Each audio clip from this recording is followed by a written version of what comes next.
No sucedía desde el año 2006 en la última guerra entre Israel y Hezbolá. Soldados israelíes y milicianos del grupo islamista libanés combaten sobre el terreno en el sur del Líbano. Israel reportó muertos y también las autoridades libanesas el día después del masivo ataque iraní con cohetes sobre territorio israelí. Vamos en breve por todos los detalles. Soy Jenny Pérez aquí en Berlín. Destacamos. La milicia chiita Hezbolá confirmó enfrentamientos con el ejército de Israel en el sur del Líbano. Israel anunció la muerte de 8 de sus soldados en los combates y autoridades libanesas informaron de 46 muertos y 85 heridos este miércoles. Israel hace control de daños, al menos un muerto y varios heridos. Además de varios edificios afectados, deja el balance de los 180 misiles lanzados anoche por la República Islámica de Irán. Israel anunció represalias.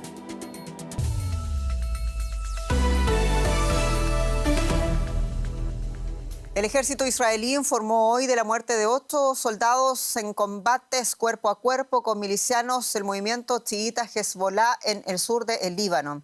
Son las primeras bajas desde que sus tropas entraran en territorio libanés en la madrugada del martes. Según la prensa israelí, al menos 5 soldados resultaron heridos. La milicia islamista confirmó por primera vez estar combatiendo contra el ejército israelí en territorio libanés. Israel afirmó estar desplegando infantería regular y unidades blindadas. Además, volvió a bombardear el sur de Líbano y la capital Beirut para detener los ataques transfronterizos. Hezbolá reivindicó el lanzamiento de misiles contra la ciudad de Haifa en el norte de Israel.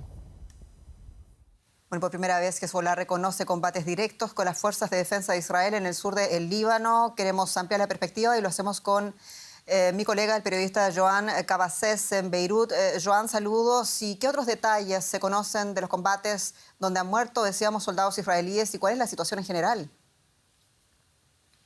Buenas noches. Sí, como decís, es el primer día de combates en Líbano, cuerpo a cuerpo, entre Israel y Líbano, y se ha saldado, al menos por ahora, con bajas significativas del lado israelí, que confirma de momento a esta hora 8 soldados fallecidos. Estos soldados eran fuerzas de élite, pero eran también muy jóvenes. Todos ellos tenían entre 21 y 23 años de edad. Al parecer, estas muertes se han dado en situaciones de combate distintas y, según reportes israelíes, en algunas de estas situaciones Hezbolá habría abierto fuego contra las tropas israelíes mientras estaban tratando de evacuar soldados heridos o muertos. De hecho, esta mañana testimonios en el sur del Líbano han informado de que había helicópteros como los que vemos ahora en imágenes que estaban viajando de regreso a Israel en lo que parecía un viaje de evacuación también de soldados heridos o muertos. Israel, por su parte, informa de 20 miembros de Hezbolá eliminados en estos combates, pero es un dato que no podemos confirmar. Lo ocurrido hoy, por supuesto, abre un interrogante para las fuerzas israelíes, que son claramente superiores en cuanto a los combates aéreos, en cuanto a las fuerzas aéreas, pero esto puede ser muy distinto a nivel terrestre. De hecho, vemos en las últimas horas cómo los miembros de Hezbolá se muestran muy confiados de sus posibilidades en esta batalla sobre el terreno. Y Joan, una pregunta existencial, ¿por qué se ha llegado a este punto? Y te lo pregunto incluso más allá de la escalada desde la masacre de Hamás del 7 de octubre. ¿Qué pasó con esa resolución de la ONU tras la guerra en 2006, donde no solo se llamaba al desarme de Hezbolá, sino también al resguardo de esa llamada línea azul por parte de las llamadas fuerzas provisionales de la ONU? Sí, el año 2006 hubo otra guerra entre Hezbolá e Israel. Fue una guerra de poco más de 30 días y al término de esta guerra el Consejo de Seguridad de las Naciones Unidas votó la resolución 1701 que trataba de traer la paz y de contener las tensiones en esta frontera entre Israel y Líbano. La idea de esta resolución era la retirada de Israel de territorio libanés y la prohibición de fuerzas armadas en esta parte del Líbano que no fueran el ejército regular del país, del Líbano, o que no fueran los cascos azules de las Naciones Unidas. De hecho, esta resolución también dotaba de más efectivos para este contingente de las Naciones Unidas que también trata de contener las tensiones en esta frontera. Pero casi 2 décadas después, la realidad es que esta resolución no ha contentado a nadie. Es decir, los israelíes están frustrados porque ven evidente que Hezbolá continúa armado en esta parte del sur del Líbano, en incumplimiento claro de esta resolución, y los libaneses están también frustrados porque perciben que en momentos de ofensivas israelíes como la que estamos viendo estos días, perciben una cierta dejación de funciones por todo aquello relativo a las Naciones Unidas, incluyendo estos mismos cascos azules, con lo cual vemos como la buena intención de esta resolución, insisto, casi 2 décadas después, sigue sin acontentar a ninguna de las dos partes y sigue sin frenar estas tensiones bélicas. Joan Cabasés, muchas gracias por tu análisis en Beirut. A vosotros. Y todo ello después del masivo ataque iraní del lunes, tras el ataque con unos 180 misiles lanzados el martes por la República Islámica. Benjamin Netanyahu, el primer ministro israelí, afirmaba que Irán cometió un gran error y que va a pagar por ello. Israel asegura haber interceptado la mayoría de los cohetes. Washington anunció que también destructores navales estadounidenses cooperaron en la defensa de Israel. Teherán sostiene que la mayoría de sus misiles alcanzaron sus objetivos. Según funcionarios en la Cisjordania ocupada, un hombre palestino murió por los fragmentos de un misil derribado durante el ataque.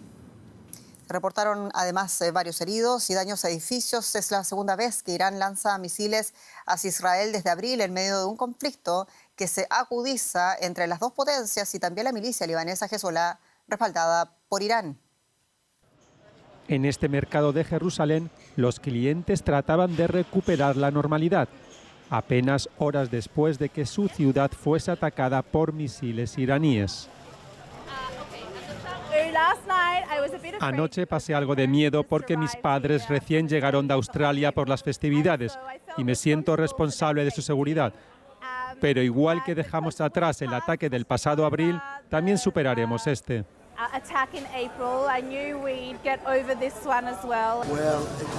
Sí que fue un susto. Los niños se pusieron a llorar, pero ya pasó todo. No es la primera vez que sucede. Espero que sea la última y que Israel reaccione pronto y contundentemente. Numerosos vídeos publicados en redes sociales muestran cómo los misiles cruzaron el cielo de Jerusalén. Aquí se puede ver cómo uno de los misiles iraníes impacta a las afueras del norte de Tel Aviv. Israel asegura que en el ataque se lanzaron 180 misiles y que su sistema de defensa interceptaron la mayoría.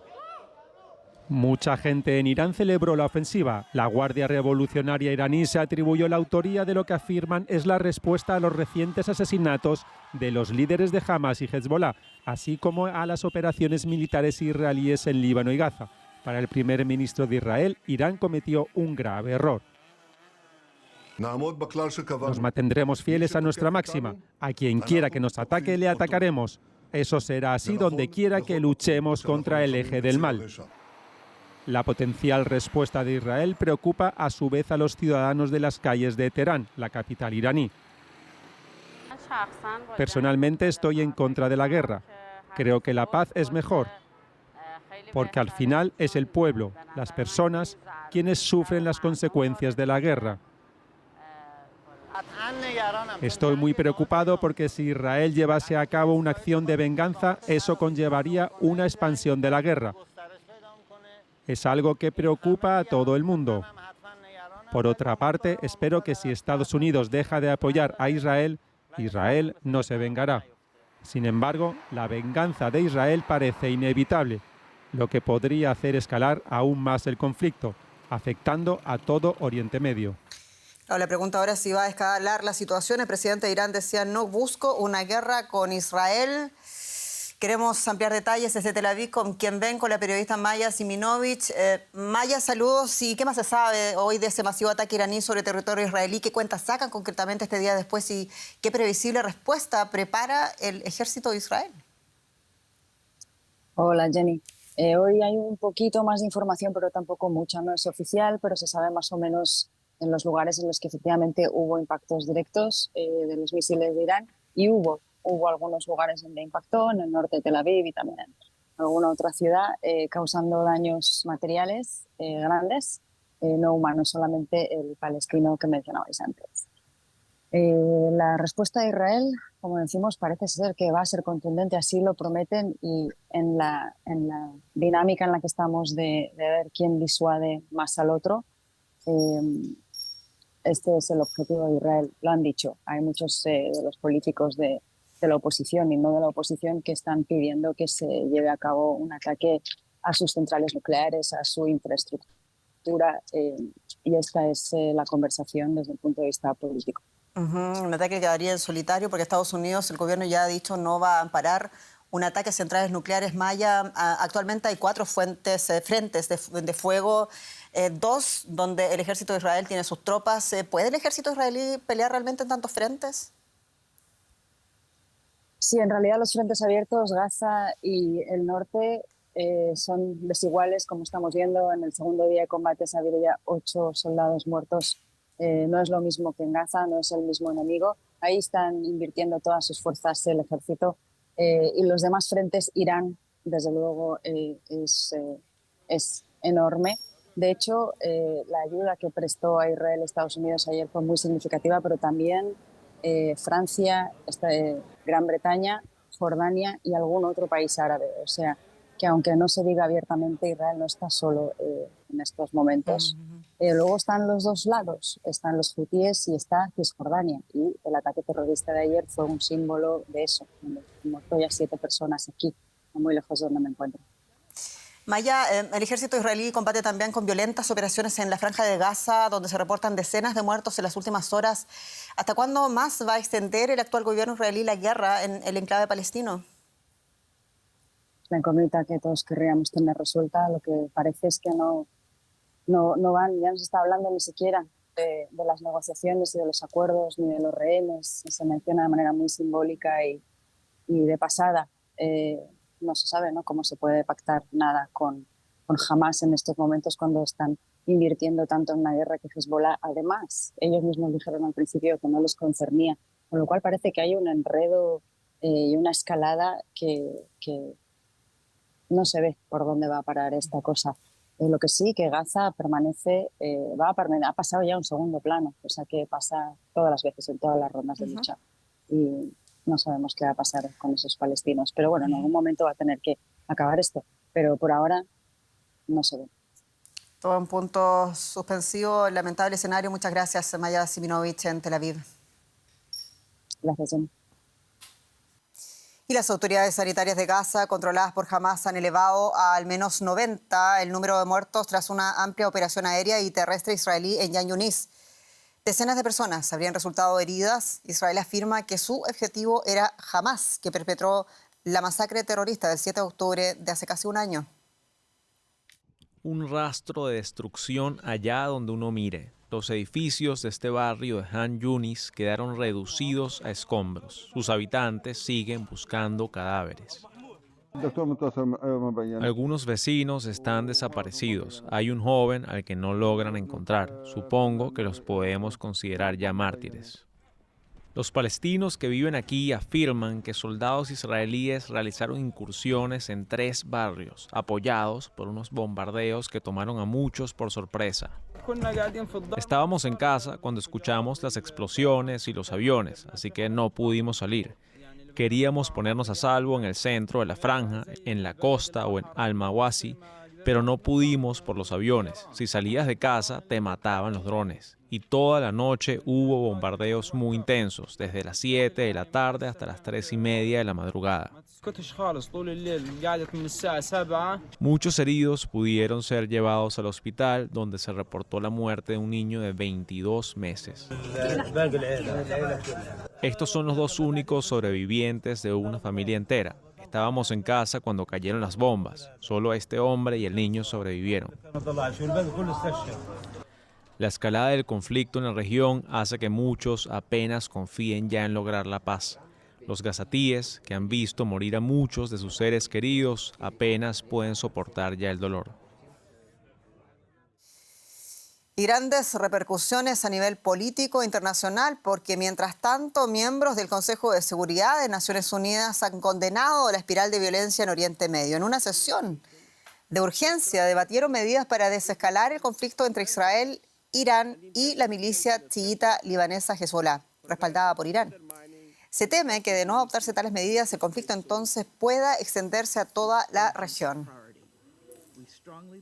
Noticias económicas con mi colega Andrés Blumenkrantz. Bienvenido, querido. ¿Qué tal, Jenny? Vamos a empezar yéndonos a Estados Unidos para ver qué visión tienen de China, el gran rival de Estados Unidos, los dos candidatos a ocupar la Casa Blanca en el próximo mandato. Tanto la demócrata Kamala Harris como el republicano Donald Trump están de acuerdo en que China es una amenaza para la supremacía estadounidense, que el déficit comercial es también demasiado grande con China.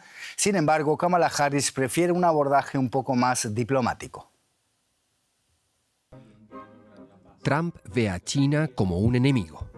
Si gana las elecciones, quiere imponer aranceles del 60% a todas las importaciones de ese país. Si Trump impusiera aranceles sobre, por ejemplo, juguetes, es decir, cosas que son entre comillas inofensivas en términos de política industrial, sería otra cosa. Los ordenadores son artículos importantes. De hacerlo, esto cambiaría la naturaleza del comercio entre ambos países. El objetivo sería desligarse de China. Trump parece soñar con los Estados Unidos de los años 50, cuando el país casi todo lo producía por sí mismo. Quiere restringir la transferencia de tecnología moderna a China mucho más que antes, por ejemplo, prohibiendo las inversiones estadounidenses en China. Los dirigentes chinos temen las limitaciones en transferencia de tecnología más que cualquier otra cosa, porque esa es la clave para que China reduzca su dependencia tecnológica de Estados Unidos y llegue a ser autosuficiente. A Kamala Harris le gusta hablar de evitar el riesgo y ya han prohibido la exportación de chips de alta tecnología producidos en Estados Unidos. A esto siguieron drásticos aranceles a la importación de coches eléctricos chinos. Washington quiere proteger la producción industrial nacional y reducir así la dependencia de China. En algunos casos, las investigaciones han demostrado que incluso en el entorno inmediato del ejército estadounidense hay un nivel tan alto de dependencia de los chips semiconductores chinos que esto se ha catalogado como un riesgo para la seguridad y, por lo tanto, no se trata solo de política económica y competencia, sino que va mucho más allá. Como vicepresidenta, Harris también busca la cooperación, algo que mantendría como presidenta. Sin embargo, al mismo tiempo es partidaria de una línea dura hacia China. Nunca dudaré en tomar medidas rápidas y contundentes cuando China infrinja las normas de circulación a costa de nuestros trabajadores, nuestras comunidades y nuestras empresas. A China le esperan tiempos difíciles, pero ¿a quién prefieren los chinos como presidente de Estados Unidos? Trump básicamente está pensando en aislar más a Estados Unidos de sus aliados de Europa y Japón. Eso le da una ventaja a China, porque Estados Unidos es mucho menos poderoso para China si Estados Unidos se aísla.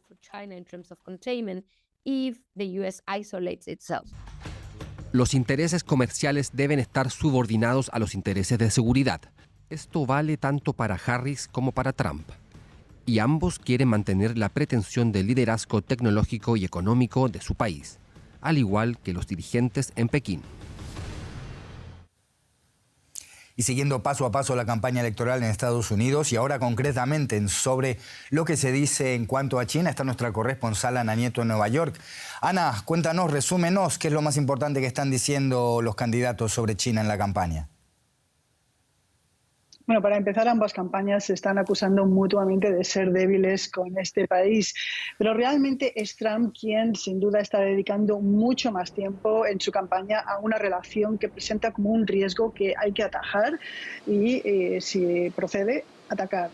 Ha anunciado los aranceles del 60% a los productos chinos, cuando para el resto de los países los deja en el 10%. En el caso de los coches eléctricos los subiría hasta el 200% en una especie de carrera que lleva consigo mismo. También propone revocar el estatus de nación favorecida en términos de comercio con este país y habla de prohibir la venta de terrenos agrícolas a empresarios de este país e incluso a nacionales de este país. Kamala Harris no le dedica tanto tanto tiempo esta relación con China. En su presentación de política económica en Pittsburgh dijo que Estados Unidos debería liderar la industria del futuro y no permitir que China esté al frente de esta competencia, pero realmente no ha dado ninguna pauta, ni siquiera ha hablado de cuáles son los detalles con los que plantaría cara a China si verdaderamente este país tomara medidas que perjudicaran a los trabajadores o a las empresas del país, como ella ha dicho que haría. Precisamente, Ana, el gobierno Joe Biden acaba de subir aranceles a una serie de productos chinos. ¿Puede ser este el camino que siga a la candidata demócrata si gana las elecciones? Podría ser. Kamala Harris ha hablado en el pasado en los mismos términos que lo ha hecho la secretaria del Tesoro Janet Yellen, de que no se trata de desligarse de China, sino de reducir riesgos. Y esa parece ser la trayectoria que podría seguir. Trump recuerda, no obstante, que Biden ha mantenido los aranceles que él impuso y esta es la realidad. De hecho, la actual administración está actuando con China desde dos puntos de vista. Primero, desde el punto de vista de la seguridad nacional, prohibiendo las ventas de microprocesadores especiales y, por ejemplo, el cierre de TikTok. Y también para responder a lo que se ve como un problema de sobrecapacidad industrial con subsidios del Estado, lo cual impone una competencia desleal en el resto de los países y, sobre todo, lo que les preocupa a Estados Unidos. Biden acaba de dar luz verde a un aumento de los aranceles al 100% para coches eléctricos, 50% a células solares, 25% al aluminio y al acero. Y Beijing aún no ha tomado represalias porque Washington les está diciendo que estos aranceles son para sectores estratégicos. Veremos qué pasa. Ana Nieto, Nueva York, gracias por este análisis. Hasta la próxima. Y el ministro ecuatoriano de Energía y Minas, Antonio González, reconoció este miércoles que es un golpe, dijo literalmente, que Colombia haya decidido suspender temporalmente la exportación de electricidad a su país. González dijo el miércoles que entiende la decisión porque actualmente Colombia también sufre caudales mínimos en sus ríos. A pesar de esto, el titular aseguró que los apagones programados en Ecuador se van a reducir esta semana y la siguiente a 6 horas por día, después de haber mejorado las condiciones hidrológicas con las lluvias que comenzaron a caer en Ecuador desde el pasado fin de semana.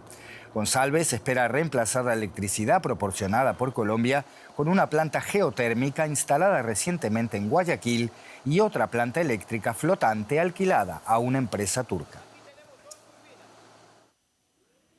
Vamos a profundizar en lo que está pasando en Ecuador con la ayuda de Daniel Ortega Pacheco, él es exministro de Ambiente de este país. Señor Ortega Pacheco, gracias por atendernos. Bueno, Ecuador está ya inmerso en una crisis económica de larga data, energética también. ¿Qué impactos adicionales puede tener esta interrupción ahora en sectores clave como industria, comercio o la vida cotidiana de la gente? Andrés, muchísimas gracias por la invitación. Los apagones nos han costado ya $600 millones. Esto es el 0.5% de nuestro Producto Interno Bruto. Podrían llegar a 900 millones, lo que representan 0.7%. Si sumamos estas pérdidas acumuladas en crisis energéticas previas, Ecuador ya confronta 2.000 millones en los últimos años. Con una proyección de crecimiento negativa como la que vive el país, esto es un impacto comparable con lo que vivimos en el COVID, en un país donde además el peso de la deuda es el 30% de los recursos disponibles, afectando educación, salud y seguridad. Es momento de que la comunidad internacional actúe, porque Ecuador puede ser un ejemplo de cómo enfrentar la crisis climática, pero necesitamos apoyo. ¿Qué tipo de apoyo, señor Ortega Pacheco, concretamente podría aportar la comunidad internacional para este objetivo, para Ecuador concretamente?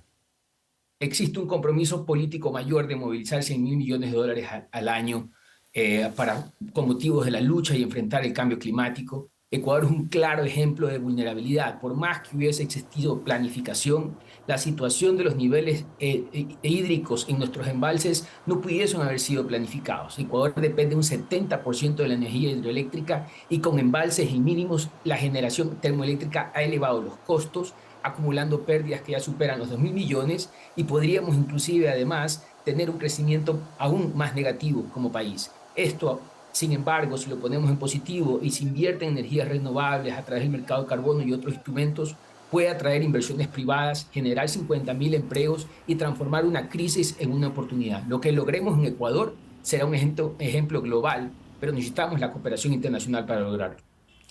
Señor Daniel Ortega Pacheco, exministro de Ambiente del Ecuador, muchas gracias por esta conversación con Deutsche Welle. Hasta cualquier momento. Tenemos más información ahora. Es así, Andrés, rápidamente a lo que ha pasado este día en torno a la crisis de Venezuela, porque la ONG Centro Carter ha presentado este miércoles ante la Organización de los Estados Americanos, la OEA, las supuestas actas originales, dicen, que demuestran el triunfo a la oposición en las elecciones del pasado 28 de julio en Venezuela.